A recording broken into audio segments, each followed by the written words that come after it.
தொடர்ந்த இந்த நிகழ்ச்சியில் இனி தொடர வருவது திங்கள் மற்றும் செவ்வாய்க்கிழமைகளில் மீள் அலைகளோடு இணைகிற தகவல் சாலை நியூ சவுண்ட் ரேடியோவில் ஸ்டுடியோ சார்பிலே திரு யோகரட்னம் அவர்கள் உற்சாக வணக்கம். உற்சாகமான வணக்கம் அன்பு நடாமோனே. உற்சாகமான வணக்கம் அன்பு நேர்களே, நண்பரே என்று எப்படியும் கூறலாம். எல்லோருக்கும் நன்றி. வாரத்துக்கு ஒரு முறை நாங்கள் நல்ல சில விடயங்களை அலசி ஆராயும் பொழுது அது திங்கள் ஒலிபரப்பு மறு ஒலிபரப்பாக செவ்வாயும் வருகின்றது. ஆகவே ஓரளவுக்கு விடப்பட்டவர்கள் கூட அந்த தகவல்களை சேர்த்து கொள்ளலாம். அதே போன்று எங்களோடு சேர்ந்து சில இடத்தில் தவறவிடப்பட்ட சில செய்திகளை முடிந்தால் நேர்களும் உங்களோடு சேர்ந்து இடைவெளி வரும்போது அதை பாவிக்கலாம். ஆகவே நாங்கள் மீண்டும் வணக்கம் கூறிக்கொண்டு நிகழ்ச்சிக்கு இறங்குவோம். வல்லமை போன்ற எமது பாணி முதல் ஒரு பகுதியை பிரித்தானியாவோடு சம்பந்தப்பட்ட செய்திகளுக்கும் இரண்டாவது பாகத்தை உலக செய்திகளுக்குமாக எடுத்துக்கொள்வோம். அந்த ரீதியில் பிரித்தானியா செய்தியில் இன்று முக்கியமான ஒரு செய்தி, அது இன்று அல்ல, உண்மையில் நேற்று முக்கியமான செய்தி. அந்த நாட்டுக்கு ஒரு கௌரவம் பெற்றுத்தரும் நிகழ்ச்சியாக கூட அமைந்தது. அதாவது இந்த பெண்களுக்கான ஐரோப்பிய உதைபந்தாட்ட கிண்ணத்தை இந்த முறை முதல் தடவையாக இங்கிலாந்து பெற்றுள்ளது. இது இங்கிலாந்தை பொறுத்தவர்களை மிக மிக உச்ச நிலையில் அவர்களுடைய மகிழ்ச்சி கரை புரண்டோடுவதை நாங்கள் காணக்கூடிய இருந்தது. பல பல நாடுகள் போட்டி போட்டன. ஆனால் இந்த போட்டி என்ன, உண்மையில் இந்த போட்டி என்றால் என்ன என்று கடந்த ஒரு வாரமா இல்லை 10 நாட்கள் 15 நாட்கள் நாங்கள் பார்த்து கொண்டு வந்தோம். சில சந்தர்ப்பங்கள் இவ்வளவுதான் நாங்கள் திறமைசாலிகளாக இருந்தாலும் இறுதி நேரத்தில் அந்த கோல் ஒன்று போடும் பொழுது அது உண்மையில் அங்கே அதிர்ஷ்டம் வேலை செய்கிறதா இல்லையா என்ற ஒரு பெரிய கேள்வி எங்களை எல்லோருக்கும் எழுந்துள்ளது. இப்பொழுது அந்த விளையாடியவர்களுக்கு கூட இப்படி ஒரு கேள்வி எழுந்துள்ளது. உதாரணமாக நேற்று நடைபெற்ற இறுதி போட்டி, அதாவது ஸ்பெயின் நாட்டுக்கும் இங்கிலாந்துக்கும் இடையிலான பெண்களுக்கான போட்டி, பல தடவை சாம்பியனாக வந்தது ஸ்பெயின். அனுபவம் உள்ள, அதாவது உலக சாம்பியனாகவும் வந்தது, அதே நேரம் ஐரோப்பிய சாம்பியனாகவும் வந்தது. ஆகவே அவர்கள் ஒரு பலம் வாய்ந்த ஒரு டீம் என்று கருதப்பட்டது. ஆகவே அவர்களை வெல்ல முடியுமா என்ற ஒரு கேள்வியோடு ஒரு அச்சத்தோடு தான் இந்த போட்டி இறுதியாக நடைபெற்றது. இதில் அந்த போட்டியை பார்க்காதவர்களுக்கு இது நாங்கள் கதைப்பதை பற்றி பெரிதாக இன்ட்ரெஸ்ட் இராது. ஆனால் இந்த முக்கியமான கடைசி 3 மேட்சுகளையும் பார்த்தவர்களுக்கு இந்த இங்கிலாந்து பெண்மணிகளுடைய விளையாட்டினுடைய அந்த தரமும், அதே போன்று இத்தாலி மற்றது ஸ்பெயின் போன்ற 3 நாடுகளுடைய விளையாட்டுகளை பார்க்கும் பொழுது மிகவும் உற்சாகமாக இருந்தது. இப்பொழுது இந்த உலகம் பூரா உள்ள சிறு பெண் பிள்ளைகள் ஒவ்வொருவரும் தங்கள் தங்கள் நாட்டில் உள்ள ஒவ்வொரு விளையாட்டு வீராங்கனைகளை தங்களுடைய ஒரு முன்மாதிரியாக கருதி அவர்களைப் போல் நானும் பெற வேண்டும் என்று பல நாடுகளில் இந்த இயக்கம் ஆரம்பித்து விட்டது. அதுவும் குறிப்பாக அந்த கடந்த வருடம் நடைபெற்ற அந்த ஒலிம்பிக் விளையாட்டின் பின் அந்த ஒலிம்பிக் விளையாட்டில் பதக்கங்களை பெற்றதனால் பல பிள்ளைகளுக்கு அந்த ஆர்வம் ஏற்பட்டது, சிறுவர்கள் சிறுமிகள். ஆனால் குறிப்பிட்ட இந்த உதைபந்தாட்டம் என்பது பெண்களுக்கான ஆட்டம். இதை பொதுவாக நான் பலரோடு கதைக்கும் பொழுது, இது பொம்பளைகள் இந்த விளையாட்டு தானே, இது என்ன, இதுக்கு போய் யார் பார்க்கிறேன்ற மாதிரி கருத்துக்களை நான் கண்டிருக்கிறேன். ஆனால் அவர்களுக்கு அது புரியவில்லை. அவர் அங்கே நடக்கிறது விளையாட்டு தான், உதைபந்தாட்டம் தான் பார்க்கின்றோம். அது ஆனா பெண் என்பது அடுத்த விடயம். ஆனால் சில சந்தர்ப்பங்களில் பெண்கள் ஆண்களை விட மிக அழகாக விளையாடி இருக்கிறாள் என்பதும் என்னுடைய தனிப்பட்ட கருத்து. ஆனால் இந்த இடத்தில் நாங்கள் உண்மையாக இங்கிலாந்தினுடைய அந்த டீமை வாழ்த்த வேண்டும். அவர்களை வழிநடத்திய அந்த உண்மையில் அந்த கோச், அவர் உண்மையில் ஒரு டச்சு பிரஜையாக இருந்தார், சரீனா வெக்மேன். அந்த இவர்களை கடந்த 4-5 வருடங்களாக பயிற்சி செய்து வந்து ஒவ்வொரு தடவையும் இறுதிப் போட்டியில் வந்து தோத்து கொண்டு போன இங்கிலாந்து டீம் இந்த முறை முதலாவதாக வந்துள்ளது. இப்பொழுது அவர்களுக்கு கிடைத்த கௌரவம், இன்று அவர்கள் பிரதமருடைய அலுவலகத்தில் அவர்களுக்கு விசேட விருந்து, அதாவது ஒரு வரவேற்பு ஒன்று நடக்கிறது. ஆனால் பிரதமர் இப்பொழுது அங்கில்லை. அவர் அங்கே டொனால்ட் ட்ரம்பை ஸ்கொட்லாந்தில் சந்தித்து கொண்டிருக்கிற காரணத்தினால் துணை பிரதமர் ஆஞ்சலா ரெய்னர் அவர்தான் இவர்களை வரவேற்கிறார். அது கூட ஒரு விதத்தில் பொருத்தமாக அமைவது போல எனக்கு படுகிறது. பெண்கள் விளையாட்டுக்குழு, அதனுடைய மேனேஜர் ஒரு பெண். இப்பொழுது அங்கே பிரதமருடைய அலுவலகத்துக்கு அவர்களை வரவேற்கும் பொழுது கூட ஒரு பெண் பிரதமர், உதவி பிரதமர் அவர்களை வரவேற்பது பொருத்தமாயிருக்கும். உண்மையில் இந்த நிகழ்ச்சியை பார்த்தவர்கள் அல்லது ஃபுட்பாலை ரசித்து பார்த்தவர்கள், குறைந்தபட்சம் கடைசி 2 போட்டிகளை பார்த்தவர்கள் தாங்கள் பார்த்த அனுபவங்களை கூட வந்து பகிர்ந்தால் நல்லதாக இருக்கும். இதை நாங்கள் விளையாட்டை பற்றி கதைக்கிறோம் என்று அப்படி இல்லை. விளையாட்டும் வாழ்க்கையில் ஒரு பகுதி தான். அதுவும் குறிப்பாக நாம் இருக்கிற நாட்டில் உள்ள ஒரு கழகம் வென்று விட்டதென்றால் அது எல்லோருக்கும் மகிழ்ச்சி தான். தனிப்பட்ட ரீதியாக ஒவ்வொரு நாட்டுக்குரியவர்களே கவலை தான். உதாரணமாக இத்தாலியும் இங்கிலாந்தும் விளையாடிய பொழுது இத்தாலி டீம் வந்து இறுதி நேரம், அதாவது இந்த வெற்றியின் விளிம்பில் நிற்கிறோம் என்று சில செகண்ட்களுக்கு இடையில் கதை மாறியது. சிரித்து கொண்டிருந்தால் திடீரென்று அழ துவங்கினார்கள். இப்படியான காட்சிகளை நாங்கள் பார்த்தோம். இது விளையாட்டில் இது சகஜம். இருந்தாலும் மீண்டும் ஒரு முறை இது இங்கிலாந்தில் டீம் வெண்டது என்பதற்காக அதற்கான ஒரு கூடுதல் நேரம் இந்த விளையாட்டுக்காக கதைக்கின்றேன். நாளைய தினம் இவர்களுக்கான ஓப்பன் பஸ், அதாவது திறந்த பஸ்ஸில் இந்த விளையாட்டு வீராங்கனைகள் லண்டன் வீதிகளை விளம்பர பெறுகிறார்கள். அது அநேகமாக எல்லா தொலைக்காட்சியும் அதை காட்டும். இதை பார்ப்பதற்கு பலர், இப்பொழுது பாடசாலை லீவு காலம் என்பதனால் பலர் அங்கே கூடுவார்கள். நாளைக்கு பிரதமருடைய அலுவலகத்துக்கு முன்பிருந்து அந்த மால் என்று கூறுவதாக பக்கிங்ஹாம் மாளிகையை நோக்கி செல்லும் அந்த வீதி பூராகவும் மக்கள் திரண்டிருப்பார்கள். ஆகவே ஒரு பெருவிழாவாக நாளைக்கு லண்டன் மாறப்போகிறது. இது ஒரு விளையாட்டு செய்தி. அடுத்த விவகாரம், எமது நாட்டுக்கு வருகை தந்திருக்கிற டொனால்ட் ட்ரம்ப் அவர்கள்.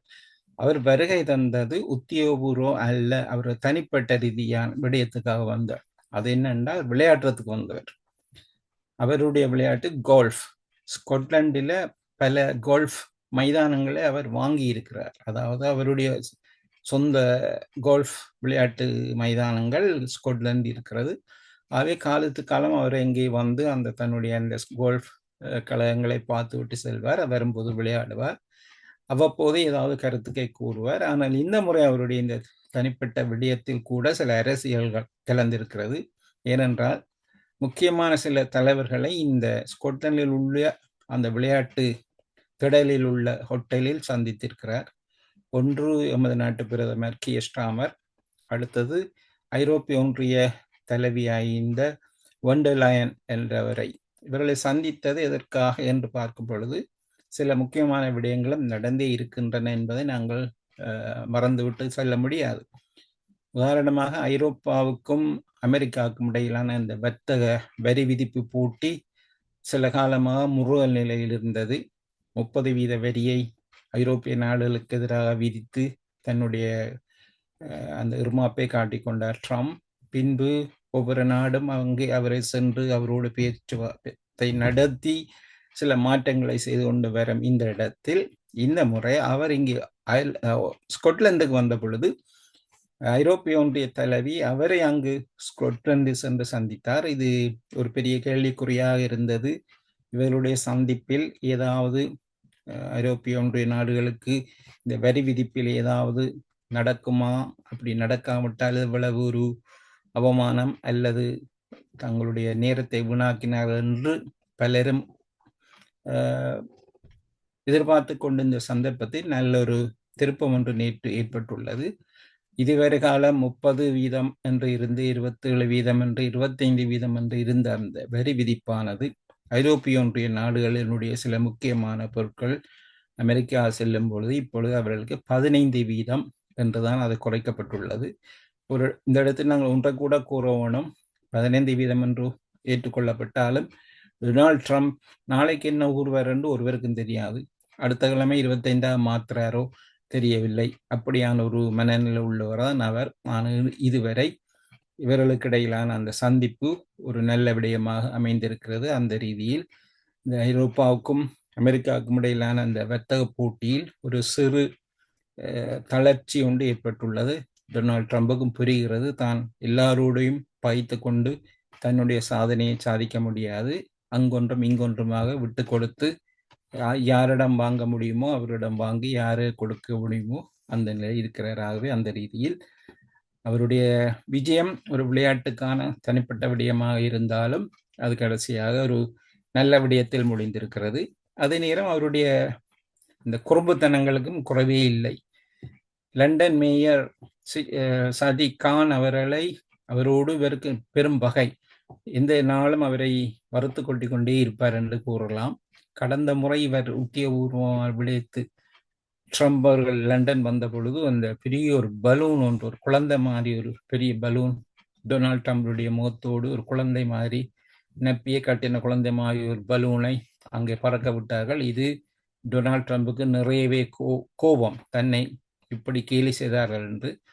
அப்ப இதன் பின்னணியில் இந்த லண்டன் நகர மேயர் இருந்திருக்கலாம் என்பதை மனதில் வைத்துக்கொண்டு இந்த முறையும் வந்து அவரை பற்றி கேட்ட பொழுது அவருடைய திறமைகள் அல்லது அவருடைய அவர் நேரடியாக கூறணும், அவர் செய்யறதெல்லாம் குப்பாடி வேலை, அவர் ஒரு நல்ல மனுஷனே இல்லை, பிழையான விடயங்களைத்தான்.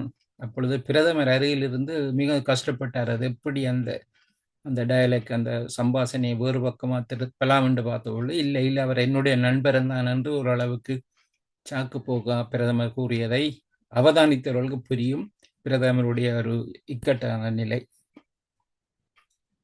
மூன்றாவது விடயம், இந்த அகதிகளை தங்க வைத்த ஹோட்டல்கள், விடுதிகள் இப்பொழுது தொடர்ந்து தாக்கப்படும் ஒரு நிகழ்ச்சி ஒன்று தொடர்ந்து நடந்து கொண்டே இருக்கு. எப்பிங் போன்ற பகுதிகளில் சில ஹோட்டல்களில் இந்த அகதி தஞ்சம் கேட்டவர்களை கொண்டு நிறுத்தியுள்ளார்கள்.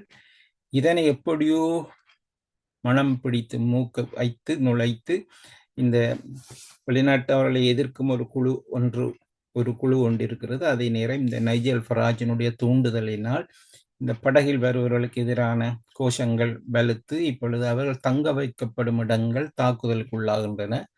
ஆகவே அந்த ஹோட்டல்களை சூழ போலீசார் போட வேண்டிய தேவையும் போலீசாருக்கும் இந்த ஆர்ப்பாட்டக்காரருக்கும் இடையான அடிதடி முறிதடி தினசரி நடந்து கொண்டிருப்பதையும் காணக்கூடிய இருக்கிறது. இங்கே கெனரி வோஃப் கிட்ட உள்ள இன்டர்நேஷனல் ஹோட்டல், அதில் கூட இவர்களை கொண்டு வைத்த காரணமாக அங்கும் போலீசார் போட வேண்டிய நிலை காணப்படுகிறது. இதனுடைய மறுபக்கத்தையும் ஓரளவு பார்க்கலாம்.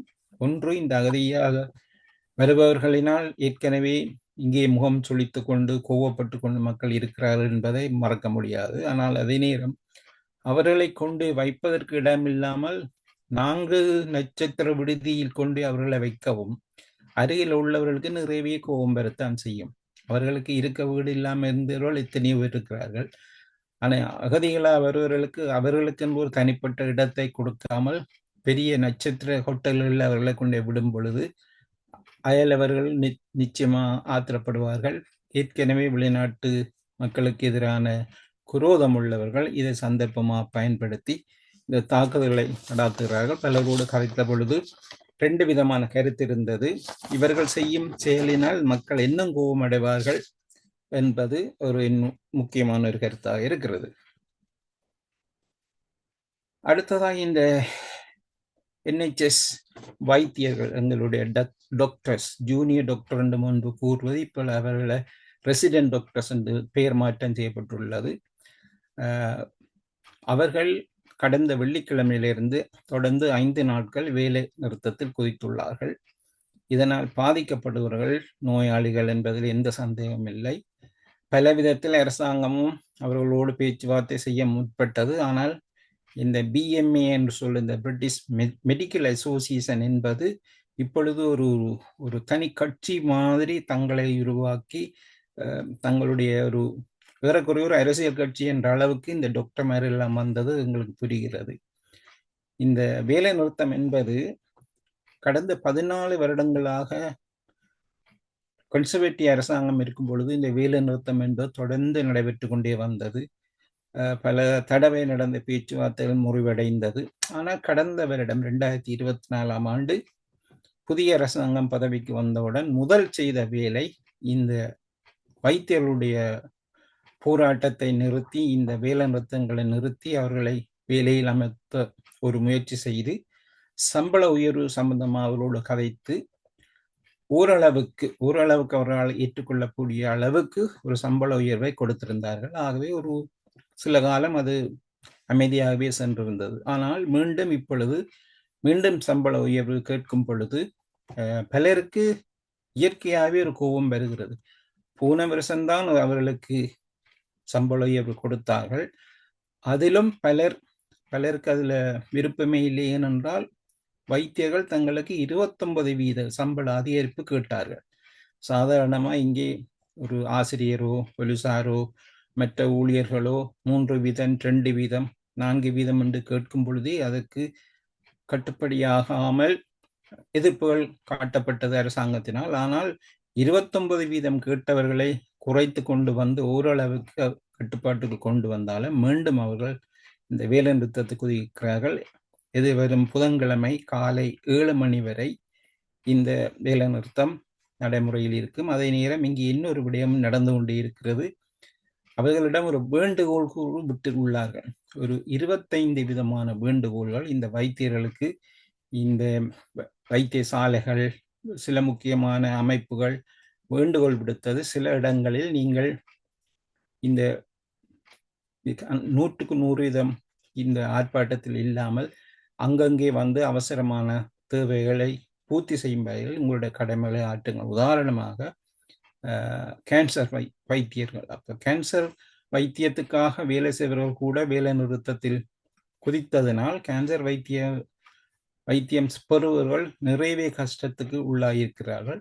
குறிப்பாக 2 வைத்தியசாலைகள் இது நடைபெற்றது. உதாரணமாக மில்டன் கீன்ஸ் என்ற இடத்தில் உள்ள வைத்தியசாலையில் குறிப்பிட்ட ஒரு டாக்டர் மனம் மாறி அங்கே வேலை கண்டு அவர் வந்த பொழுது அவருக்கு எதிராக அங்கே கோஷம் போட்டு அவரை வேலை செய்ய விடாமல் மற்ற டாக்டர்மார் தடுத்த ஒரு கதையும் இன்று பிற்பகல் அளவில் வெளியே வந்தது.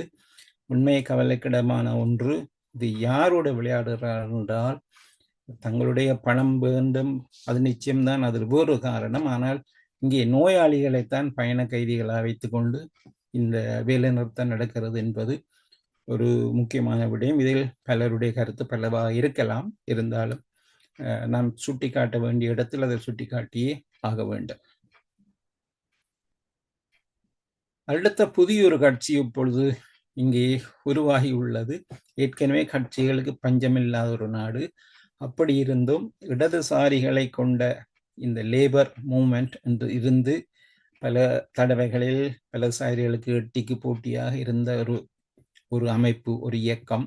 அதுவும் குறிப்பாக இப்பொழுது ஆட்சி செய்து கொண்டு இருக்கிற அரசாங்கம் லேபர் உடைய ஆட்சியில் வந்தது, அதிக பெரும்பான்மையோடு வந்தது. ஆனால் அங்கே உள்ளூர பல பிரச்சனைகள் அவ்வப்போது வந்து கொண்டிருக்கும். சில கொள்கைகளில் இந்த பாராளுமன்ற உறுப்பினர்கள் ஒத்து போகாமல் அரசாங்கத்துக்கு தலையடி கொடுத்து முட்டு கொடுத்து வந்ததும், சிலர் அது தங்களுடைய பதவிகளை ராஜினாமா செய்ய வேண்டிய நிலை வந்தது போன்ற நிலை இருக்கும் பொழுது இப்பொழுது ஒரு புதிய கிணறு வெட்ட பூதம் கிளம்பிய கதையாக முன்னாள் எதிர்கட்சி தலைவர் ஜெரமி கோர்பின், பொதுவாக அவர் ஒரு எல்லோருக்கும் நல்ல ஒரு கருத்து இருந்தது அவருடைய கொள்கைகள். ஆனால் அவருடைய கொள்கைகள் வேறு, அவருடைய நடைமுறை வேறு என்பதை நாங்கள் நடைமுறையில் கண்டுள்ளோம். அவர் கூறுவது நடைமுறையில் சரி வருமா என்பது ஒரு சந்தேகத்துக்குரிய ஒன்று. ஆனால் இப்பொழுது சில காலமாக இடதுசாரிகளுக்கு, அதாவது லேபர் மூமெண்ட்டுக்குள்ள உள்ள குத்துவெட்டுகள் காரணமாக அவர் கட்சியிலிருந்து நீக்கப்பட்டார். அவர் இப்பொழுது கட்சி இல்லை, சாதாரண ஒரு MP ஆகத்தான் பாராளுமன்றத்தில் இருக்கிறார். சில காலமாக புயந்து கொண்டிருந்தது இவர் ஒரு புதிய கட்சியை ஆரம்பிக்க போகின்றார் என்று. அதற்காக இன்னொரு பாராளுமன்ற உறுப்பினருடைய பெயரும் கூடவே அடிபட்டது. அவரோடு கேட்ட பொழுது இல்லை, அப்படி எந்த விடயம் இல்லை என்று விட்டு திடீரென்று இப்பொழுது அறிவித்துள்ளார்கள். குறிப்பிட்ட அந்த பெண் சாரா சுல்தானா என்ற ஒரு பாராளுமன்ற உறுப்பினரை உதவியோடு இப்பொழுது ஒரு புதிய கட்சியை உருவாக்கியுள்ளார். அந்த கட்சிக்கு பேர் யுவ பார்ட்டி, உங்களுடைய கட்சி, இதுதான் அந்த கட்சிக்கு பேர். அவை இப்பொழுது லேபர் கட்சிக்கு ஏற்கனவே அதுக்குள் உள்ள குத்துவிட்டு ஒரு புறம், நைஜல் ஃபராஜ் போன்ற வலதுசாரிகளுடைய தாக்குதல் மறுபுறம், எதிர்கட்சியான கன்சர்வேட்டிவ் கட்சியினுடைய தாக்குதல், அரசாங்கம் செய்யும் முயற்சிகளுக்கு எந்த நேரமும் எதிர்ப்பு காட்டிக் கொண்டிருக்கிற ஒரு புறம், பற்றாக்குறைக்கு இப்பொழுது கட்சிக்குள் முக்கியமான இடத்தில் இருந்த ஜெரமி கோர்பின் அவர்கள் மீண்டும் அவர் ஒரு அரசியல் கட்சியை துவங்கி என்ன நடக்க போகிறார் என்றால், இந்த பலமாக இருக்கிற இந்த ஒரு கட்சியினுடைய பலத்தை குறைப்பதற்கு இவர் சேர்ந்து உதவுகின்றார். வலதுசாரிகள் மற்ற புறம் இருக்கும் பொழுது இந்த இடதுசாரிகளுடைய பிரிவு காரணமாக எதிர்காலத்தில் ஒரு பவர்ஃபுல், அதாவது சக்தி வாய்ந்த ஒரு அரசை அமைப்பது என்பது ஒரு கஷ்டமான விடயமாக மாறப்போகிறது. அவை இந்த பிரித்தானியாவுடைய இந்த அரசியல் போக்கு ஒரு நல்ல போக்காக இருக்கும் என்று கூற முடிவதில்லை. இன்னும் ஒன்று, பிரித்தானியாவோடு சேர்ந்து மத்திய தரை நாடுகளோடு சேர்ந்த ஒரு செய்தியானது, இந்த கடந்த வாரம் பிரெஞ்சு ஜனாதிபதி மேக்ரோன் அவர்கள் எதிர்வரும் செப்டம்பர் மாதம் ஐக்கிய நாடுகள் சபையில் உள்ள அந்த கூட்டத்தொடரில் பாலஸ்தீனத்தை ஒரு நாடாக தான் அங்கீகரிக்கப் போவதாக அதிரடியாக ஒன்றை அறிவித்திருந்தார் கடந்த வாரம். இது பலருக்கு பெரிய அதிர்ச்சியாக இருந்தது. அதே நேரம் அதை துணிவென்றும் பலர் பாராட்டினார்கள். அவருடைய அந்த கோரிக்கைக்கு ஏறக்குறைய 140 நாடுகள், ஐநாவில் உள்ள 140 நாடுகள் தங்களுடைய ஆதரவை தெரிவித்துள்ளன. ஆனால் முக்கியமான சில நாடுகள் பழமை போன்று முட்டுக்கட்டை போடுகின்றன. அது முதலாவது இடத்தில் இருப்பது அமெரிக்கா. ஏனென்றால் அங்கால் இருப்பது எங்களுடைய இஸ்ரேலுடைய நண்பர். இஸ்ரேலுடைய முகத்தை கோண வைக்கக்கூடாது என்று உண்டு. அதே நேரம் நம்முடைய பிரதமர் கியர் ஸ்டார்மர் அவர்களும் அந்த கோரிக்கைக்கு சற்று நேரடியாக எதிர்ப்பு காட்டாமல் இதல்ல நேரம், அதுக்கெல்லாம் காலம் இருக்கு என்ற மாதிரி ஒரு கதையை விட்டிருந்தார். இந்த விடயத்தில் ஒன்றாக இருந்த ஜெர்மன் அதிபர் கூட சற்று பொறுத்து இருக்க வேணும், இது டூ ஏர்லி என்ற மாதிரி ஒரு கருத்தை கூறியிருக்கிறார். ஆகவே இது ஒரு புறம் இருக்க, டொனால்ட் ட்ரம்ப் அவர்களிடம் பத்திரிகையாளர் கேட்டது, இந்த மேக்ரோன் அவர்கள் அறிவித்த இந்த தனி நாடு அல்லது அவர்களுக்கு சொந்த நாடு ஒன்றை கொடுக்க வேண்டும் என்ற கருத்துக்கு என்ன நினைக்கிறீர்கள் என்றால், அவர் வெறும் மொட்டையாகவே கூறினார். அவர் கூறினதெல்லாம் அது யாரும் அதை கேட்க போவதில்லை, அதெல்லாம் விடயமில்லை என்று கூறும் அளவுக்கு இந்த அவருடைய கருத்து இருக்கிறது. என்றால் இஸ்ரேலை இந்த நாளும் தூக்கி தோளில் வைத்தும் ஒரு அமைப்பாக இருக்கிற இந்த மேற்கு நாடுகள் இந்த விடயத்தில் கடுமையாக எதிர்ப்பார்கள் என்பது உண்மையில் ஒரு குறிப்பிடத்தக்க ஒன்றாகும்.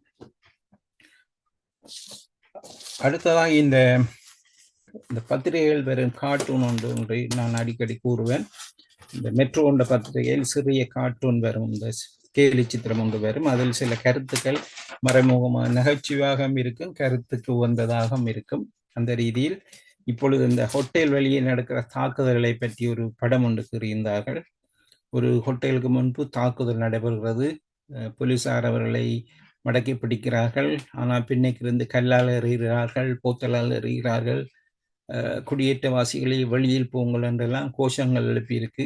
ஆனால் அதுக்குள்ள கொஞ்சம் பேர் அடித்து முறிச்சு கொண்டு போய் உள்ளுக்கு பார்த்தா அவை சொல்லினோம்னா, இந்த ப்ரைஸ் எல்லாம், அதாவது இந்த கொடி வகைகளின் ப்ரைஸ் எல்லாம் கூடி போச்சு. ஆகவே நாங்கள் அதையும் எதிர்த்து இந்த நேரம் எறிவோம் என்று எறிகிறார். ஆகவே அங்கே வந்தவர்கள் எல்லாம் அரசியல் காரணத்துக்காக வந்தவில்லை. இப்படி ஒரு ஆர்ப்பாட்டம் நடைபெறும் பொழுது அதுக்குள் புகுந்தால் அம்பிட்டதை சுருட்டி கொள்ளலாம் என்ற ஒரு கருத்தை அவர் கூறியிருப்பது கவனத்தில் கொள்ளத்தக்கது.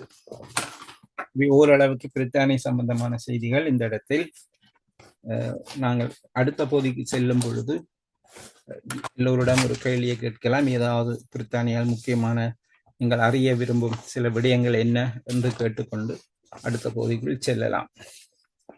அந்த நேரத்தில் பிரித்தானியாவோடு சம்பந்தப்பட்ட விடயம், நான் முதல் ஆரம்பத்தில் கூறிய இந்த ஃபுட்பால் உதபந்தாட்டத்தோடு ஒரு மிருகம் ஒன்றை சேர்த்து பார்க்க வேண்டிய நிலை காணப்படுகிறது. பொதுவாக நாய்கள் எப்பொழுதும் நன்றியுள்ள மிருகங்களாக இருக்கும். அதே நேரம் பலருடைய அன்பை பெறும் ஒரு மிருகம். நான் இங்கே இந்த சுவிட்சர்லாந்தில் நடைபெற்ற இந்த ஐரோப்பிய பெண்களுக்கு இடையிலான போட்டியின் போது இந்த பிரித்தானிய பிரஜை வீராங்கனைகள் விளையாடும் அந்த ஹோட்டலுக்கு அருகில் உள்ள ஒருவருடைய நாய், ஒரு குட்டி நாய் ஒன்று இவர்களை அண்டி வந்து இவர்களுடைய கூட இருந்தது. தங்களுடைய வீட்டு பிள்ளை மாதிரி எல்லோரும் அந்த நாயை அன்பாக பார்த்து கொண்டால், அவரும் இவர்களை தேடி தேடி போரிடமெல்லாம் பின்னாலும் முன்னாலும் தெரிந்ததுனால் இந்த ஸ்ட்ரெஸ் என்று கூறுவோம். உதாரணமாக உதவந்தாட்டம் விளையாடுவதற்கு நிறைய ஸ்ட்ரெஸ் இருக்கும். விளையாடிட்டு வந்தால் எல்லாம் தங்களை அறியாத ஒரு ஸ்ட்ரெஸ்ஸில் இருக்கும்போது இந்த நாய் போய் அவர்களோடு இருந்து இவர்கள் இந்த நாயோடு விளையாடி தங்களுடைய ஸ்ட்ரெஸ்ஸை மறந்தார்கள் என்று கூறினார்கள். மிகவும் ஆச்சரியமான செய்தி. உண்மையில் நான் முன்பு கூட ஒரு செய்தியில் கூறுகின்றேன், இந்த பிரான்சில் ஒரு புதிய முறை அறிமுகம் செய்யப்பட்டது. நீதிமன்ற வழக்கின் போது சில பயிற்றப்பட்ட நாய்கள் அங்கே கொண்டு வரப்படுகின்றன.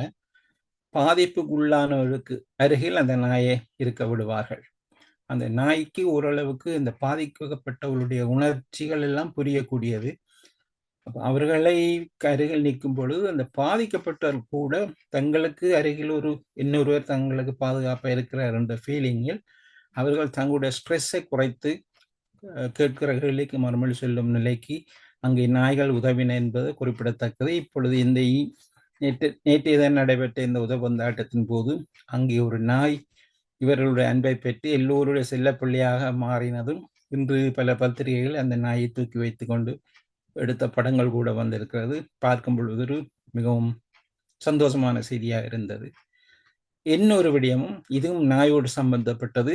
இன்று நேற்று வந்த செய்திகள் தான். இந்த கைட் டாக்ஸ் என்று கூறுவோம், கண் பார்வையற்றவர்களை கூட்டி செல்லும் நாய்கள். அந்த நாய்களுக்கு பயிற்சி கொடுப்பார்கள், எப்படியான இடத்தில் நிற்க வேண்டும், என்ன விதத்தில் போகணும் என்று பயிற்சி கொடுத்தால் அந்த பயிற்சிக்கு இணங்கத்தான் அந்த தன்னுடைய எஜமானையை அழைத்து கொண்டு செல்வார்கள். ஆனால் இவர்களுக்கு ஒரு சிக்கல் இருக்கிறது. இந்த அணில்கள் இடைக்கடி அங்கே வந்து இங்கே வந்து ஓடும் பொழுது இந்த நாய்கள் அவற்றை கண்டனுடைய இவருடைய கவனம் மாறிவிடும். அணிலை துரத்தி பிடிக்கணும் போன்ற ஒரு உணர்ச்சி இருப்பதனால் தன்னுடைய கொண்டு போறவரை இடையில் இழுக்கும் ஒரு நிலை காணப்பட்டது. இப்பொழுது அதை திருத்துவதற்கு ஒரு அருமையான ஒரு திட்டம் ஒன்று, அது ஒரு ஆராய்ச்சி மூலம் அவர்கள் செய்து இப்பொழுது ஒரு அணில் போன்ற ஒன்றை, சட்டியா அணில் போன்ற ஒன்றை செய்து அதை ரிமோட் கண்ட்ரோலில் இயக்குவது. அதாவது இந்த நாயை பயிற்சி செய்யும் பொழுது இந்த அணில் வந்து அடிக்கடி இவர்களுக்கு முன்னால் வருவதும் போவதுமா இந்த நாய்களுக்கு முன்னால் ஓடும் பொழுது நாய் அதை கண்டு அப்படியே பழகி நீ உண்மையான அணில் வந்தாலும் அதை பற்றி அவர் ஒன்றும் யோசிக்காத முறையில் இந்த விளையாட்டு அணில்கள் அந்த நாயை சுற்றி வரும் காட்சி பத்திரிகைகள் அந்த படங்கள் கூட வந்தது. இதை தேடி படித்தால் மிகவும் சுவாரஸ்யமாக இருக்கும். ஆகவே ஒரு கண் பார்வையற்ற ஒருவரை அழைத்து செல்லும் ஒரு நாயினுடைய கவனம் வேறு பக்கம் திரும்புவதற்கு அணில்கள் காரணமாயிருக்கின்றன. ஆகவே இந்த அணில்கள் கண்டிவர்கள் மிரளாமல் இருப்பதற்கான ஒரு பயிற்சி கொடுக்கும் முறை என்பது மிக மிக நவீனமானதும் இதுவரை நாங்கள் கேள்விப்படாத விடயமாயிருக்கிறது. இந்த விடயத்தோடு நாங்கள் அடுத்த பகுதியில் செல்வோம். நடாமல் உங்களுடைய இடைப்பட்ட கருத்தோடு அடுத்த பகுதிக்குள் நாங்கள் நினைவோம். சுவாரஸ்யமாகத்தான் இருந்தது இறுதி 2 செய்திகளும். அதை நாமும் எங்களுடைய மன அழுத்தங்களை குறைத்துக் கொண்டோம் கேட்டது. சிறப்பு. மற்றும் இந்த நீட்டிய தாக்குதல், அதாவது 4 நட்சத்திர ஹோட்டலுக்கு முன்பதாக இது விரவாமல் பரவாமல் இருப்பது சிறப்பு. ஏனென்றால் நீங்க சொன்ன விடயம்தான் உண்மை. அது சம்பந்தப்பட்டவர்கள் சிலர், அதை குளிர் காய்பவர்கள் பலர். ஆனால் அது ஒரு குரோதமாக ஒரு இனவாதமாக பரப்பப்படாமல் எங்கள் இளைய சந்ததிக்கும் எங்களுக்கு மட்டுமல்ல புலம்பெயர்ந்த இனிய பிள்ளைகள், இங்கு பிறந்து வளர்ந்த பிள்ளைகளுக்கும் எதிர்காலம் சிக்கலாக அமையாமல் பாதுகாத்துக் கொள்வது சிறப்பு என்று நம்புவோம். தொடர்போம். நாம் சற்று உலக செய்திகளுக்குள் சென்று வருவோம். உலக செய்தி என்னும் பொழுது நாங்கள் பாலஸ்தீனத்தை மறந்து செல்ல முடியாது. தினசரி அங்கே நடக்கும் கொடுமைகளை பார்த்து நாங்களே அப்படியே மறத்து போய்விட்டோம் என்று கூறும் அளவிற்கு இதுவர் இறந்தால் அது ஒரு செய்தியாக இருந்து இன்று ஒரு நாளைக்கு 60, 70, 80 பேர் கொல்லப்படுவது என்பது சர்வசாதாரணமாக போய்விட்டது. அதுவும் யார் கொல்லப்படுகிறாண்டா, பசி, உணவு, குடிக்க நீர் இல்லை என்று அலைந்து அதை வேண்ட போறவர்கள் அந்த இடத்தில் வைத்து கொல்லப்படுகிறார்கள். அது ஏவுகணை மூலம் கொல்லப்படுகிறார்கள், துப்பாக்கி சூட்டு மூலம் கொல்லப்படுகிறார்கள். இவ்வளவு செய்கிறது இஸ்ரேலிய படைகள். ஆனால் இவ்வளவத்தையும் செய்துவிட்டு அவர்கள் மிக துணிவாக சொல்கிறார்கள் அப்படி எதுவும் நடக்கவில்லை, இவர்கள் சொல்வதெல்லாம் பொய் என்கிறார்கள். ஆனால் அங்கே பணியாற்றும் வைத்தியர்கள் கூறுகிறார்கள், அங்கே சென்ற நிருபர்கள் நேரே பார்த்து அவற்றை கூறுகிறார்கள். ஆனால் இதையுமே ஏற்றுக்கொள்ளாமல் இருப்பதற்கு இஸ்ரேலினுடைய அந்த சண்டித்தனம் போக்குக்கு காரணமாயிருப்பவர் டொனால்ட் ட்ரம்ப். ஏனென்றால் அவர் இதை பற்றி கண்டும் காணாமல் இருந்தார். ஆனால்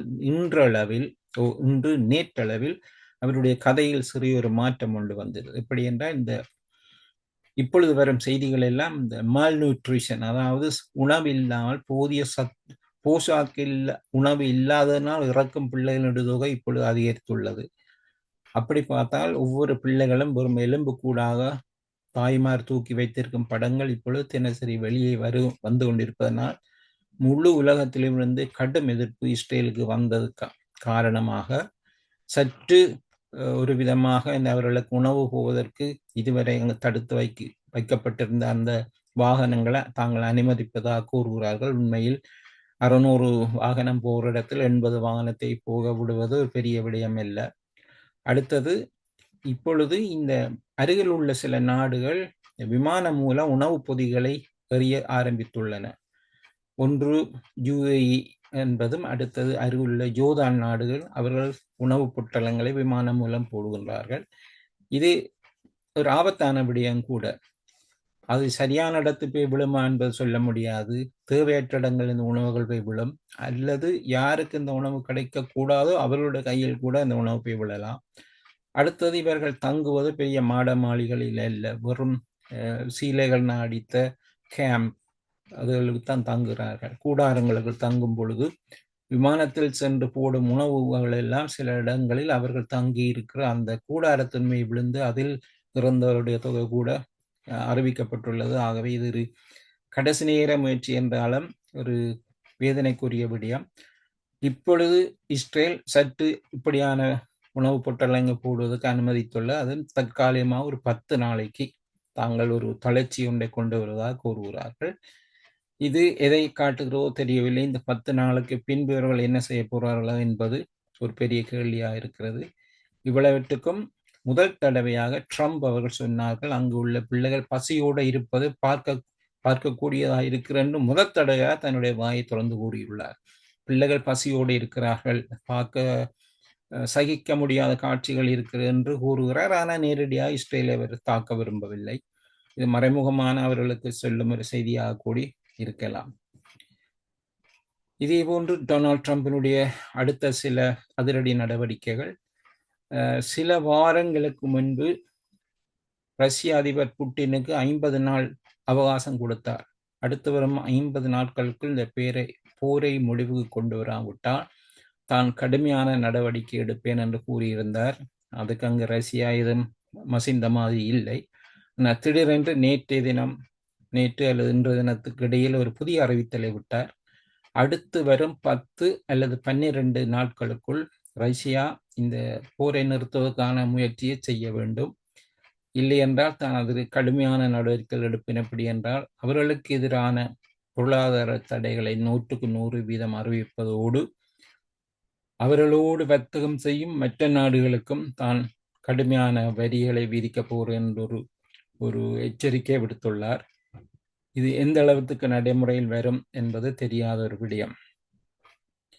மற்ற அவர் இங்கே பிரித்தானியாவுக்கு வந்த பொழுது நான் முதல் கூறியிருந்தேன், லண்டன் மேயர் சதீக் கான் அவர்களை எப்படி எதிர்த்தாரோ அதே போன்று இன்னொரு விடயத்தையும் அவர் நாசுக்காக கூறியிருந்தார். எப்படி என்றால் இந்த ஒயில் கேஸ், எப்படி என்றால் இங்கே ஸ்கொட்லாந்தில் இந்த காற்றாடி மூலம் மின்சாரம் பெறும் முறை இருக்க விண்ட் டர்பன் என்று கூறுவோம், காற்றாடிகள் மூலம். அவருக்கு அந்த விண்ட் டர்பன்களை கண்ணில் காட்டக்கூடாது. அவருக்கு எல்லாம் விருப்பம் நிலத்தை கிண்டி ஒயில் எடுக்கணும். அவர் கூறுகிறார், நேரவே கிண்டுங்கள், கிண்டி அங்கே உள்ள ஒயில் எடுங்கள். இந்த உங்களுடைய இயற்கை அழகை அழகுகிட வைக்கிறது இந்த காற்றாடிகள், அவற்றை பாவிக்க வேண்டாம் என்று கூறுகிறார். அருகில் பிரதமரை வைத்துக்கொண்டே கூறுகிறார். ஆனால் பிரதமர் இந்த இப்படியான காற்றாடி மூலம் மின்சாரம் பெறுவதற்கு ஆதரவு தெரிவிக்கும் ஒருவர். அத்தோடு ஸ்கொட்லாண்டில் அது முக்கியமான ஒரு இயக்கமாக இருக்கிறது. ஆகவே அங்கேயும் ஒரு பிரச்சனையை அவர் கிளறிட்டு போறது குறிப்பிடத்தக்கதாகும். இன்னும் ஒரு நண்பர் அல்ல, அவர் ஒரு உலக புகழ் பெற்ற ரெஸ்லர், ஒரு மல்யுத்த வீரர். அத்தோடு ஒரு காலத்தில் அவர் ஒரு பொப்பாடகர் ஆகவும் இருந்தவர். கடந்த வாரம் அவர் காலமாயிருந்தார். பொதுவாக அவரை தெரியாதவர்கள் இருக்க முடியாது. ஹோகன் என்பது அவருடைய பெயர். பல மல்யுத்த போட்டிகளின் போது அவரை காணலாம். அவர் ஒரு வயோதிப தோற்றம் இருக்கும், ஒரு பெரிய மீசை வைத்திருப்பார், மிக உக்கிரமாக போராடுவார். அவருடைய காட்சிகளை 80 கடைசிகளில் 90 ஆரம்பத்தில் நாங்கள் பார்த்திருக்கிறோம் போட்டிகளில். கடந்த வாரம் சில தினங்களுக்கு முன்பு அவர் காலமாயிருந்தார். அவருக்கு வீட்டில் இருக்கும் பொழுதே மாரடைப்பு ஏற்பட்டு வைத்தியசாலையை சென்ற பொழுது அவர் அங்கே காலமாயிருந்தார். அவர் இறந்தது செய்தி பெரிய செய்தி இல்லை, ஆனால் அது எங்கே செய்தியாக மாறுகிறது என்றால், இவர் டொனால்ட் ட்ரம்புக்கு மிகவும் வேண்டியவர், பெரிய உற்ற நண்பராக இவரால் கருதப்பட்டவர். அண்மையில், அதாவது கடந்த வருடம் தேர்தல் நடந்த பொழுது, ஜனாதிபதி தேர்தலின் போது டொனால்ட் ட்ரம்புடைய மேடைகளில் வந்து அட்டகாசமாக முழங்கி அவருக்காக பிரச்சாரம் செய்தவர் இந்த ஹோகன் என்பவர். ஆக அவருடைய இறப்பை ஒரு பெரிய இறப்பாக டொனால்ட் ட்ரம்ப் அவர்கள் கருதுகிறது ஆச்சரியம் அல்ல. இது ஒரு தனிப்பட்ட ஒருவர் என்றாலும் அது அங்கே அரசியல் கலந்த ஒரு விடயமாகத்தான் இருக்கிறது. 5 தடவை உலக சாம்பியனாக வந்தவர் என்பதும் இந்த நேரத்தில் குறிப்பிடத்தக்கது. இன்னொரு விவகாரம், இந்த கம்போடியா தாய்லாந்து எல்லைகளில் கடந்த வாரம் சில தினங்களாக நடைபெற்ற தாக்குதல்கள், இதை நாங்கள் தொலைக்காட்சிகளில் பார்த்தோம். ஒவ்வொரு இடத்திலும் போர்கள் எப்படி மூழ்கிறது என்று தெரியவில்லை, ஆனால் யாராலோ முட்டப்படுகிறது. இந்த போர் தொடரத்தான் செய்கிறது. ஆனால் 2 தினங்களுக்கு முன்பு பல முயற்சிகள் எடுக்கப்பட்டது இந்த போரை ஒரு முடிவு கொண்டு வருவோம் என்று. இன்றளவில் தாய்லாந்து, கம்போடியா ஆகிய 2 நாடுகளும் ஓரளவுக்கு பேச்சுவார்த்தை அளவில் ஒத்துக்கொண்டுள்ளன இந்த போரை முடிவு கொண்டு வர வேண்டும் என்று. ஆகவே இப்பொழுது அந்த போர் ஓரளவுக்கு ஓய்வுக்கு வருகிறது என்று நாங்கள் ஓரளவுக்கு நம்பலாம், உண்மையின்படி அது நடந்தால். அதே நேரம் சிரியாவின் பக்கம் மிக கொடுமையான சில நிகழ்ச்சிகள் நடந்து கொண்டிருக்கிறது. இந்த சிரியாவினுடைய அட்டகாசங்கள் பற்றி பல வருடங்களாக நாம் அறிவோம். பின்பு அங்கே ஒரு அரசியல் மாற்றம் நடைபெற்றது. சிரிய அதிபராக இந்த ஹசாட் அவர்கள் நாட்டை விட்டு தப்பியோடி ரஷ்யாவில் தஞ்சம் பூந்திருக்கும் இந்த நிலையில் உண்மையில் அந்த இஸ்லாமிய குழுக்கள் அல்லது இந்த தனிப்பட்ட குழுக்களில் ஒருவர் அந்த நாட்டினுடைய பதவிக்கு வந்ததும் அவர் பின்பு பலரால் ஒரு தலைவராக ஏற்றுக்கொள்ளப்பட்டதும் கவனிக்கத்தக்கது. அவரை டொனால்ட் ட்ரம்ப் அவர்களே அவரோடு கை கொடுத்து விட்டு அவர் ஒரு அழகான ஆம்பளை என்று கூறினார். அவர்தான் அகமட் அல் சஹாரா என்பவர். ஆனால் இப்பொழுது அவர் பதவிக்கு வந்த பின் மீண்டும் பழைய அசாட்டினுடைய படைகள் அங்கே இவர்களோடு ஊடுருவி 2 விதமான பகுதிகளுக்கிடையே ஒரு முருக நிலையை காணப்பட்டு 2 இனங்கள் அங்கே ஒன்றோடொன்று மோதிக்கொண்டிருக்கின்றன. ஒரு இனத்துக்கு பேர் ட்ரூஸ் என்று, மற்றது பெடுவின் என்று. 2 இனங்கள், உதாரணமாக எங்களுடைய தமிழ் சிங்களம் போன்று 2 இனங்கள். இவர்களுக்கிடையே கடும் பகை காரணமாக கடந்த சில வாரங்களாக நடைபெற்ற அந்த போர் என்று கூறவில்லை, ஒரு கலகத்தின் போது 1000க்கு மேற்பட்டோர் கொல்லப்பட்டுள்ளார்கள். இன்னொரு கவலையான விடயம் என்னவென்றால், இவர்களை அங்கே யாரும் சென்று பார்க்க முடியாத நிலையில் அங்கே வீதிகளில் கொல்லப்பட்டவர்களுடைய சடலங்கள் எல்லாம் வீதிகள் இருக்கின்றன. அங்கே உள்ள வெப்பநிலை காரணமாக இந்த உடல்கள் எல்லாம் வீதியில் உருக்குலைந்து தானாக நாற்றம் அடிக்கும் நிலை இருப்பதை அங்கே அதுக்கு முதலாக அந்த இடத்துக்கு அனுமதி பெற்றவர்கள் பிரான்ஸ் 24 என்ற தொலைக்காட்சி நிறுவனம் தான். இதுவரை யாரும் அங்கே செல்ல அனுமதிக்கப்படவில்லை. அவர்கள் அங்கே சென்று அதை படமெடுத்து அந்த காட்சியை வெளியில் கொண்டு வரும் பொழுது சில இடங்களில் சொல்லுகிறார்கள், உண்மையான அங்கு உள்ள நிலைமையை நாங்கள் படம் எடுத்து உங்களுக்கு காட்ட முடியாத அளவு கொடுமைகள் அங்கே நடந்திருக்கிறார் என்று. 1000க்கு மேற்பட்ட அந்த கொல்லப்பட்டதும் சிரியா ஓரளவுக்கு அமைதி திரும்புகிறது என்று நினைத்துக் கொண்டிருக்கும் பொழுது அது இப்பொழுது பிள்ளையார் பிடிக்க குரங்கான கதையாக அந்த நாட்டினுடைய நிலை மாறிக்கொண்டே இருக்கிறது. பொதுவாக பார்த்தா இந்த சிரியா, லிபியா போன்ற நாடுகளுக்கு நமது மேற்கு நாடுகள் எல்லாம் சென்று செய்த அட்டகாசங்களும் பின்பு நாட்டை குட்டிச்சுவராக்கிவிட்டு வந்த பின்பு அங்கே பல இஸ்லாமிய அமைப்புகள் தங்களோடு ஒருவரோடு மோதுவதும் குறிப்பிட்ட ஒரு இனத்தை அழிப்பதுமான விடயங்களுக்குத்தான் இவர்கள் உதவி செய்தார்கள். உதாரணமாக ஈராக் போரின் போது அங்கே சென்ற நோக்கம் வேறு, கடைசியாக அங்கே நடந்தது வேறு.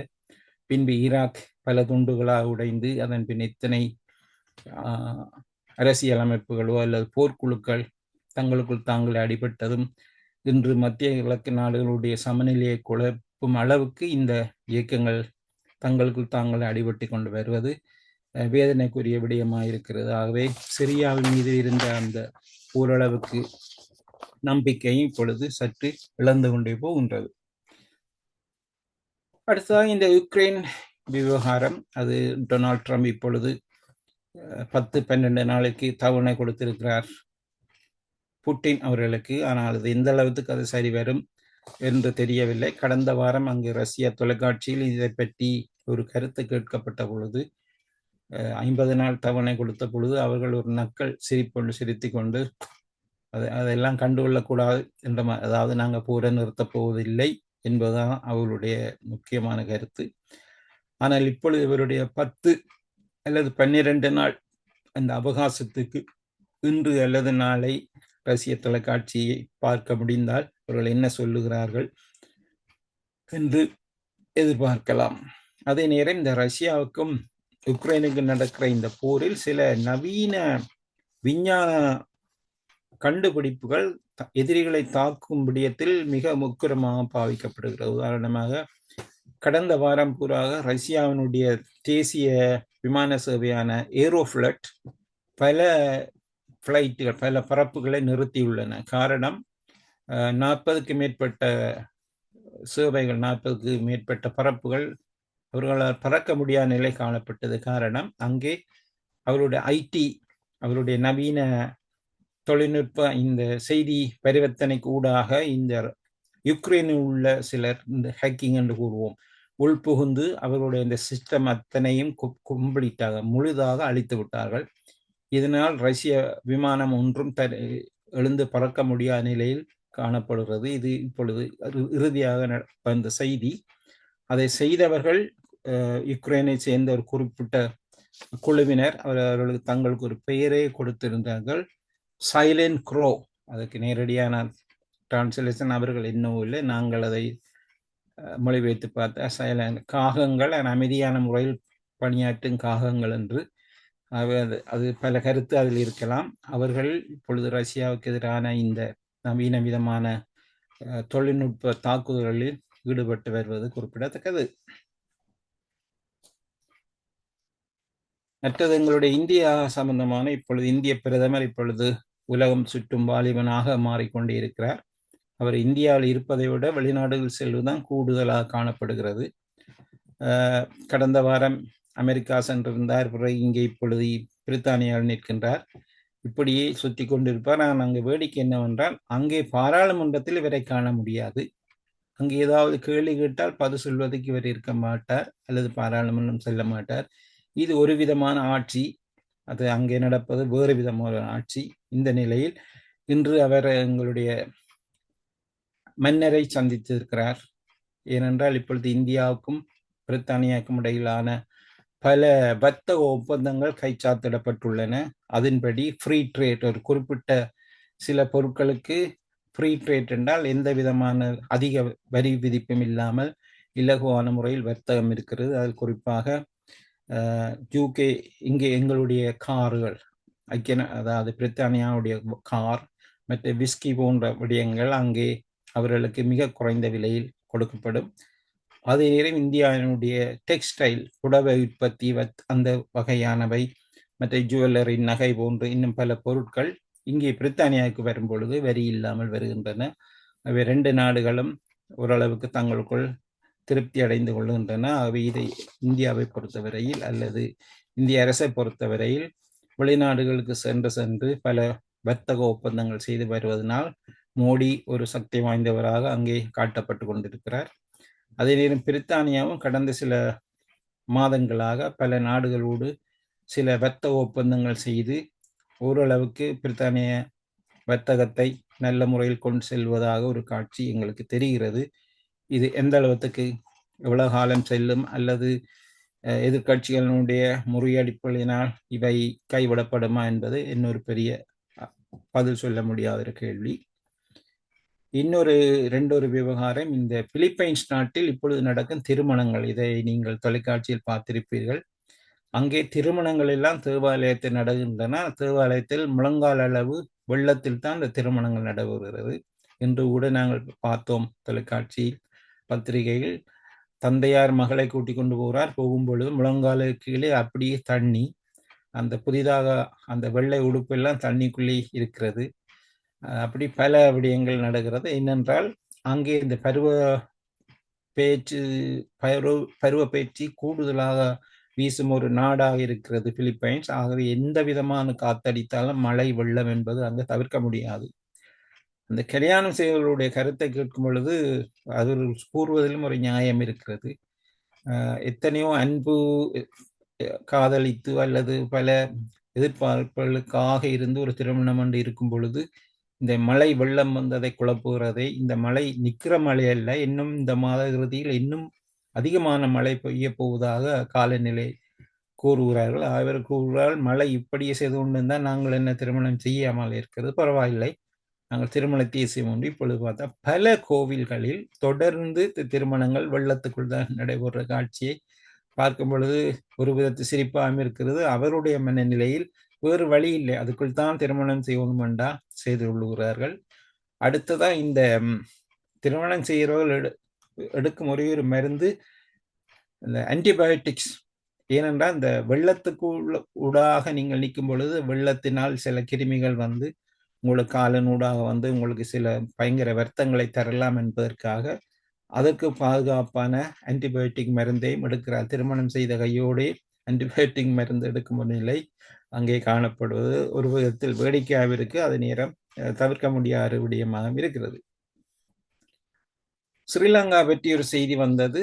கடந்த 4 வருடங்களுக்கு முன்பு எல்லோருக்கும் தெரியும், அங்கே இந்த ஒரு கப்பல் ஒன்று இடைநடுவில் கடலில் பல முக்கியமான பொருட்களை கடலுக்குள் வீழ்த்தி தீப்பற்றி எறிந்தது. அதை நாங்கள் இப்பொழுது மறந்திருப்போம். ஏறக்குறைய 2021ஆம் ஆண்டு நினைக்கின்றேன். மலேசியாவுக்கு சென்ற கப்பல், துபாயிலிருந்து மலேசியா நோக்கி சென்ற கப்பல் பலவிதமான ரசாயன பொருட்களை காவி கொண்டு சென்றன. மிக ஆபத்தான பொருட்களை காவி சென்றன. உதாரணமாக என்ஜின் ஆயில், மற்றது ஆசிட், மற்றது கோஸ்டிக் சோடா, அதை விட லெட், ஈயம், கொப்பர், செம்பு, லித்தியம் பேட்டரி, இப்படியான ஆபத்தான சில பொருட்களை கொண்டு செல்லும் பொழுது அந்த கப்பல் தீப்பிடி தெரிந்தது ஒரு புறம், அங்கே உள்ள பொருட்கள் கடலுக்குள்ளே வீசப்பட்டது மறுபுறம். அது ஒரு பெரிய சுற்றுப்புற சூழல் அழிவாக கருதப்பட்டது. அது நடந்து ஏறக்குறைய 4-5 வருடமாகிறது. ஆனால் அந்த கடலில் கலந்த பொருட்கள் சிறிது சிறிதாக உருக்குலைந்து சின்ன சின்ன பெரிய ஒரு கட்டியாக இருந்த பொருட்கள் எல்லாம் சின்ன பெருக்கைகள் போல் வந்து அவை இப்பொழுதும் மிதந்து கொண்டு இருக்கின்றன. ஆனால் அவற்றை அதனுடைய சைஸ் குறைந்து அந்த துகள்கள் இப்பொழுது கடலினுடைய மணலுக்குள் போய்ந்துள்ளன. ஆகவே அவை அழிந்து விட்டது என்று கூற முடியாது. அதனால் அந்த சுற்றுப்புற சூழல் அழிவு இலங்கையை பொறுத்தவரை மிக முன்பு நாங்கள் கூறியதை விட மிக ஆபத்தான நிலையில் இருப்பதாக அங்கு சென்று ஆராய்ச்சி செய்தவர்கள் ஒரு அறிக்கை விட்டுள்ளார்கள். இது பாதிக்கப்படுவது எங்களுடைய நாடு என்பதில் இந்த இடத்தில் அது எங்களுடைய கவனத்தை கவருகிறது. இன்னொரு விவகாரம், இந்த சமய பீடங்கள் அண்மை காலத்தில் தாக்குதலுக்குள்ளாகி இருந்தது. அண்மையில் கடந்த வாரம் தாய்லாந்தில் உள்ள ஒரு பௌத்த துறவி ஒருவருடைய வரலாறு எப்படி வெளியில் வந்தது என்றும், குறிப்பிட்ட ஒரு பெண்மணி இந்த துறவிகளை தன்னுடைய கைக்குள் அடக்கி அவர்களோடு உறவு கொண்டு பின்பு அவர்களை ஒரு பணைய கைதி போன்று வைத்து தங்களுடைய பிடியில் வைத்து பணம் கறந்த காட்சிகளும், இதனால் குறிப்பிட்ட ஒரு மத தலைவர் தன்னுடைய பெயர் அறியாம போகிறது என்பதற்காக அந்த பதவியை துறந்துவிட்டு ஓடிய பொழுது பாதிக்கப்பட்ட அவரோட உறவு வைத்திருந்த பெண் அந்த முழு கதைகளையும் வெளியில் வந்து கூறி இப்பொழுது அவர் அந்த துறையில் தூக்கி எறியப்பட்டார். இது தாய்லாந்தில் நடைபெற்றது. ஆனால் இன்றளவு வந்த இன்னொரு செய்தி சீனாவில், இது இன்னொரு ஆச்சரியமா இருக்கிறது. சீனாவில் பொதுவாக மதங்களுக்கு முக்கிய இடம் கொடுக்காத நாடு இருந்த போதும் அங்கே பௌத்த மதம் இப்பொழுதும் ஒரு முக்கிய இடம் வகிக்கிறது. அங்கே உள்ள பௌத்த மதத்தினுடைய முக்கியமான ஒரு பிரிவு, அதை சலோயின் என்று கூறும் ஒரு அமைப்பு இருக்கிறது, தேவாலயம். இந்த குங்ஃபு என்று நாங்கள் படம் கூட பார்த்துடுவோம். குங்ஃபு என்ற ஒரு வித ஒரு கலையோடு சேர்ந்து சமயம் சேர்ந்த ஒரு தேவாலயம். இந்த தேவாலயம் அதாவது பௌத்த பீடம், இது ஏறக்குறைய 1500 வருடங்களாக இயங்கும் ஒன்று. இது உலகம் பூராக இவர்களுக்கு பல சீடர்கள் இருக்கிறார்கள். அந்த குறிப்பிட்ட அந்த அமைப்பில் 1999ஆம் ஆண்டிலிருந்து ஒரு முக்கியமான குருவான இருந்தவர் சி ஜோங் ஜீன் என்ற ஒருவர் 99ஆம் ஆண்டு வந்த பொழுது பின்பு அந்த அந்த தேவாலயத்தை விஸ்தரித்து அதனுடைய பல கிளைகளை உருவாக்கி பல வெளிநாட்டில் உள்ளவர்கள் எல்லாம் சிஷியர்களாக அங்கே வந்து பணியாற்றும் நிலைக்கு உயர்ந்த நிலை கொண்டு வரப்பட்டதனால் புகழ்பெற்ற ஒரு கோவிலாக ஒரு தவாக அதை கருதிய உண்டு. ஆனால் அண்மையில் அவரை பற்றிய சில விவகாரங்கள் வந்து மிகப்பெரிய கிளர்ச்சியை உருவாக்கி உள்ளது. இவர் வந்து ஒன்று பண ரீதியாக நிறையவே பணத்தை எடுத்து அதை கையாடி இருக்கிறார் என்றது ஒன்று. அத்தோடு பல பெண்களோடு தகாத உறவுகளை வைத்திருக்கிறார் ஒன்றும், அது உயர்ந்த நிலையில் உள்ள பெண்களும். பின்பு பல பெண்களுக்கு இவர் குழந்தைகளுக்கு இவர் தந்தையாயிருக்கார், இலெஜிட்டிமேட், அதாவது சட்ட ரீதியாக அல்ல, சட்டத்துக்கு புறம்பான குழந்தைகளுக்கு இவர் தந்தையாயிருக்கிறார் என்ற செய்தியும் வெளியே வந்ததனால் இப்பொழுது அங்கே இவர் மீதான விசாரணை முடக்கிவிடப்பட்டுள்ளது. இன்று வந்த செய்திகளின்படி அவருடைய அந்த துறவி என்று அவருக்கு கொடுக்கப்பட்ட அந்த பதவி அவரிடமிருந்து பிடுங்கப்பட்டதான் தெரிகிறது. மற்றது அவர் பெற்ற லஞ்சம் என்பது இவருக்கு மிக பெரிய அளவில் பல பெரிய நிறுவனங்கள் பெரிய லஞ்சம் கொடுத்திருப்பதாக வருகிறது. அவர்களுக்கு ஒரு வோல்க்ஸ்வேகன் பெரிய வாகனம் ஒன்று கொடுக்கப்பட்டது. அடுத்து அதைவிட இன்னொரு முக்கியமான ரோப் என்று கூறுவோம். பொதுவாக இந்த கத்தோலிக்க குருவானவர் அணியும் ஒரு உடை போன்று இவர் ஒரு ரோப் அணிந்திருப்பார், ஒரு மஞ்சள் காவி நிறம். ஆனால் குறிப்பிட்ட அந்த காவி நிறத்தினுடைய அந்த அங்கியில் தைக்கப்பட்ட நூல்கள் எல்லாம் கோல்டு, அதாவது பவுனினால் செய்த கோல்டினால் தைத்த அந்த அங்கி அணிந்திருக்க அந்த அளவுக்கு அவர் ஒரு புகழ் பெற்றவராக காணப்பட்டார். ஆனால் இப்பொழுது அவருடைய அந்த விவகாரம் வெளியே வந்ததனால் சீனாவில் உள்ள பௌத்த பீடங்கள் மற்றது அந்த பல நாடுகள் உள்ள பௌத்த பீடங்கள் இப்பொழுது நிலைகுலைய ஆரம்பித்துள்ளன. ஏனென்றால் இந்த பௌத்த துறவிகள் பல இடங்களில் இப்படியான சிக்கல்களில் மாட்டுப்பட்டிருக்கிறார்கள். இப்போ ஒன்றன் பின் ஒன்றாக இவை வெளியே வரும் பொழுது மற்ற நாடுகளும் இவை ஒரு பெரிய விடயமாக கருதப்பட்டு சந்தேகம் கிளப்பப்பட்டு இவர்கள் மீது விசாரணை நடக்கக்கூடிய ஒரு நிலை காணப்படுகிறது. இது ஒரு சமயத்துக்கு என்று கூற முடியாது, இருந்தாலும் பல சமயங்களிலும் இதே மாதிரி தவறுகள் நடைபெறுவது ஒன்று. மற்றும் மிக முக்கியமான செய்தி, இந்த இந்தியாவை பொறுத்தவரையில் அங்கே உள்ள தேர்தல் பற்றி நான் கதைக்கவில்லை, அது இன்னொரு பக்கம். அது கதைப்பது என்றால் அது ஒரு நாள் வேணும். ஆனால் நாங்கள் கதைக்க போகிறது இந்த கீழடி விவகாரம். இது எத்தனை பேருக்கு தெரியுமோ தெரியல. கீழடி என்றால் அந்த தமிழ்நாட்டில் உள்ள ஒரு பகுதி கீழடி என்ற இடத்தில் பல ஆண்டுகளாக ஆயிரக்கணக்கான ஆண்டுகளுக்கு முன்பு அங்கே உள்ள பல பொருட்கள் புதையலிருந்து நிலத்தை தோண்டி அங்கே கண்டெடுக்கப்பட்டது. அவை பெரும்பாலும் தமிழ் கலாச்சாரத்தோடு ஒத்திருந்த பொருட்களாக இருக்கிறது. ஏறக்குறைய 2000 அல்லது 2500 வருடங்களுக்கு முற்பட்ட பொருட்கள், பானைகள், ஓடுகள் என்று. அவற்றில் தமிழ் எழுத்துக்கள் பொறிக்கப்பட்டதும் பலவிதமான வித்தியாசமான பல பொருட்கள் கண்டுபிடிக்கப்பட்டதும். இதனால் இந்த செய்தி உலகம் பூரா பரவியது ஒரு புறம். ஆனால் இந்த செய்தியை பரவ விடாமல் இந்திய மத்திய அரசாங்கம் பல தடைகளை போட்டு கொண்டு வருகிறது. ஏனென்றால் அவர்கள் கூறிய இந்த சமஸ்கிருதம் அல்லது அதுதான் உலகத்தில் பெரிய மொழி, அதுக்கு முன்னுக்கு ஒரு மொழி இல்லை என்று ஒரு பொய்யை கூறிக்கொண்டு வந்தார்கள். அது இப்பொழுது பல விஞ்ஞான ரீதியாக நிரூபிக்கப்பட்டது. எல்லாற்றையும் விட மூத்த மொழி தமிழாகவும் அது இந்த தமிழ் கலாச்சாரம் மற்ற கலாச்சாரத்தை விட உண்மையில் பழமை வாய்ந்தது என்பது இப்பொழுது விஞ்ஞான ரீதியாக நிரூபிக்கப்பட்டதனால் இந்த மத்திய அரசாங்கம் இதை என்ன செய்கிறது என்றால், இந்த தமிழ் மக்களுடைய இந்த விடயம் வெளியில் வராமல் இருப்பதற்காக அதை கண்டுபிடித்த முதல் அதிகாரியை அந்த இடத்திலிருந்து வேலையிலிருந்து இடம் மாற்றினார்கள். ஏனென்றால் அவர் நின்றால் தொடர்ந்து இதை நடைபெறும் என்று.